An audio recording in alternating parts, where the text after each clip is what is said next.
India made history. India's Chandrayaan-3 become the first to land a spacecraft. As the first country, India has become the first nation to land a spacecraft on the south pole of the moon.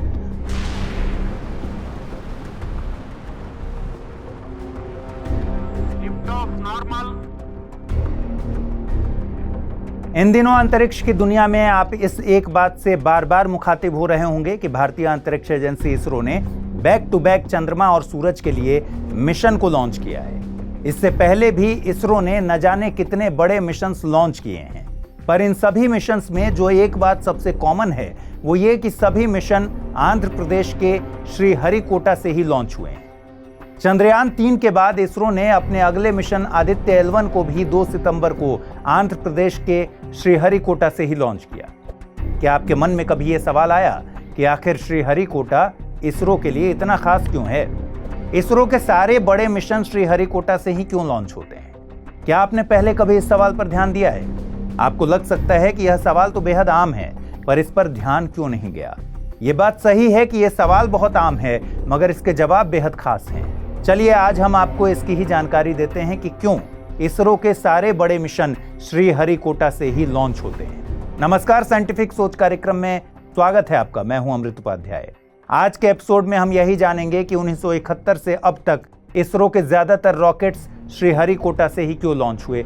आखिर क्या है श्रीहरिकोटा की कहानी? क्या इसके पीछे कोई science है या फिर ये यूं ही रैंडम चॉइस है? साथ में ये भी जानेंगे कि स्पेस रॉकेट पूरब दिशा की ओर ही क्यों छोड़े जाते हैं। क्यों दुनिया के ज्यादातर रॉकेट लॉन्च सेंटर जमीन के पूर्वी किनारे पर ही होते हैं? इसके पीछे की असलियत क्या है? आज इन्हीं तमाम बातों के पीछे के साइंस के बारे में जानेंगे, मगर इनसे पहले ये जान लीजिए कि इसरो क्या है और श्रीहरिकोटा से इसके ताल्लुकात क्या हैं।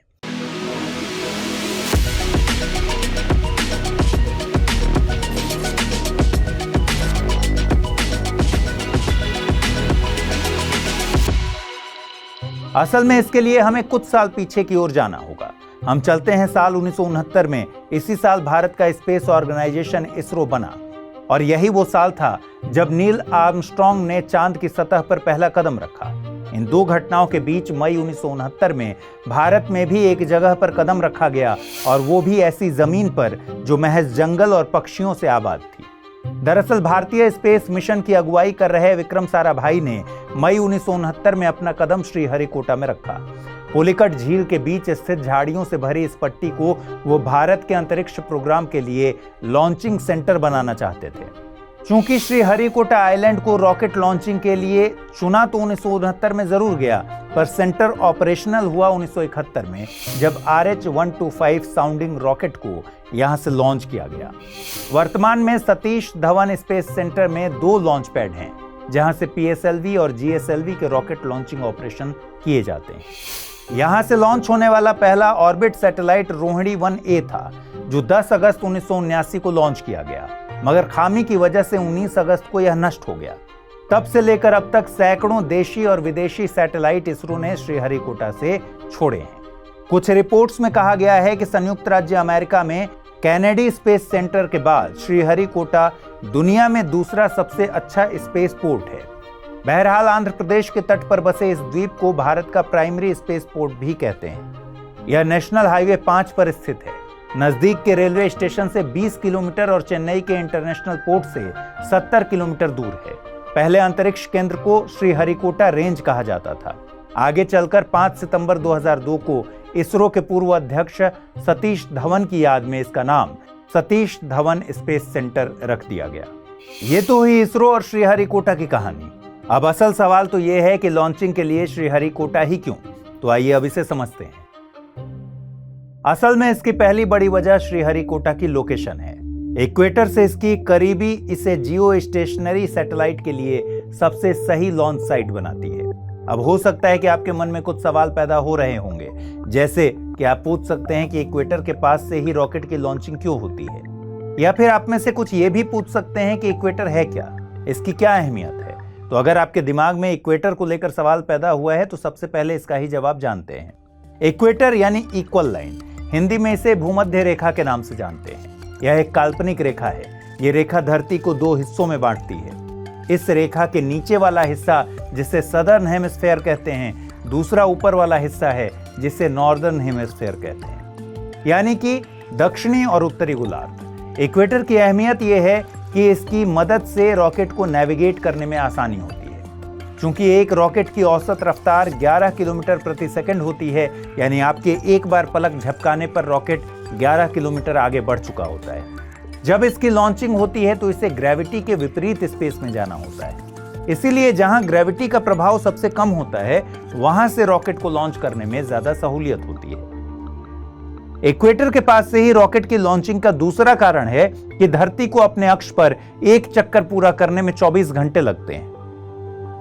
धरती अपने अक्ष पर पश्चिम से पूरब की ओर 1600 किलोमीटर प्रति घंटे से ज्यादा की रफ्तार से घूमती है, यानी जब यह घूमती है तो उस पर मौजूद सभी वस्तुएं इसी रफ्तार से घूमती हैं। इस तरह अगर कोई चीज इस भूमध्य रेखा के पास से छोड़ी जाए तो उसे ज्यादा रफ्तार मिलती है। भूमध्य रेखा से नीचे अंटार्कटिक लाइन है। यहां क्योंकि धरती का आकार छोटा हो जाता है, इसलिए यहां इसकी रफ्तार 1180 किलोमीटर प्रति घंटा हो जाती है, जबकि ऊपर यह 1600 किलोमीटर प्रति घंटे से ज्यादा रहती है। इसी फर्क का फायदा उठाने के लिए भूमध्य रेखा से या उसके पास से रॉकेट को लॉन्च किया जाता है। क्योंकि भारत उत्तरी गोलार्ध पर है, इसके चलते हमारे देश के ऊपर से भूमध्य रेखा नहीं गुजरती।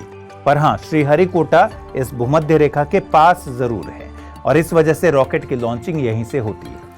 अब हम जान चुके हैं कि धरती अपने अक्ष पर पश्चिम से पूरब की ओर घूमती है।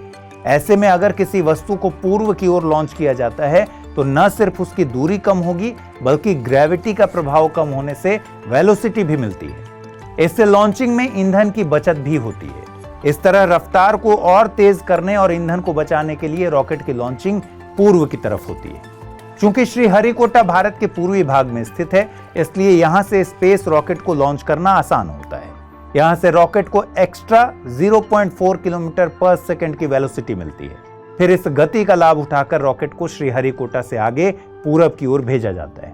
यह तो रहा श्रीहरिकोटा के भूगोल से जुड़ा तकनीकी कारण। इसके अलावा भी कुछ और कारण हैं जो श्रीहरिकोटा को इसरो के लिए खास बनाते हैं। अब सवाल है कि वे कारण क्या हैं? तो इसका सबसे पहला कारण है इसकी सुरक्षा। ऐसे काम के लिए आपको आबादी से दूर रहने की जरूरत होती है। सरकार के लिए जनता की सुरक्षा और सार्वजनिक संपत्ति की हिफाजत सबसे पहला काम होता है।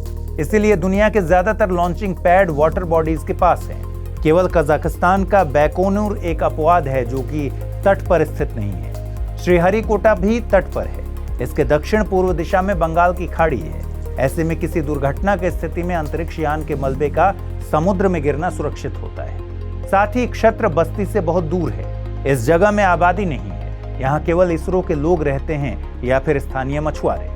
इसलिए ये जगह पूर्व दिशा की ओर जाने वाली लॉन्चिंग के लिए बेहतरीन मानी जाती है। इसके अलावा यहाँ तक पहुँचने वाले उपकरण भी बेहद भारी होते हैं। इन्हें दुनिया के कोने कोने से यहाँ लाया जाता है। जमीन, हवा और पानी, हर तरह से यहाँ पहुँचना आसान है। इससे किसी मिशन की लागत कम हो जाती है। इसके अलावा अगर मिशन को किसी तरह का खतरा है, तब इसे समुद्र की ओर मोड़कर जनहानि से बचाया जा सकता है।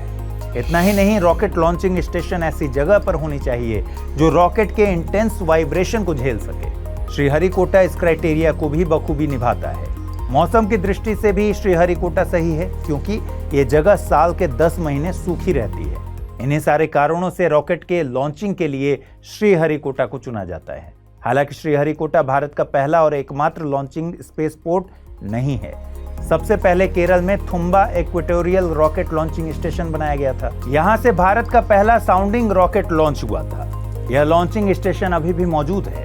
इस तरह भारत में अभी 2 लॉन्चिंग पैड हैं, एक श्रीहरिकोटा में और दूसरा Thumba equatorial rocket launching station Thiruvananthapuram में। आज इस प्रोग्राम में बस इतना ही रखते हैं। आप हमें कमेंट सेक्शन में बताइए कि आपको यह कार्यक्रम कैसा लगा। अगले एपिसोड में हम फिर कुछ ऐसे ही इंटरेस्टिंग जानकारियों के साथ हाजिर होंगे। ख्याल रखिए अपना। नमस्कार।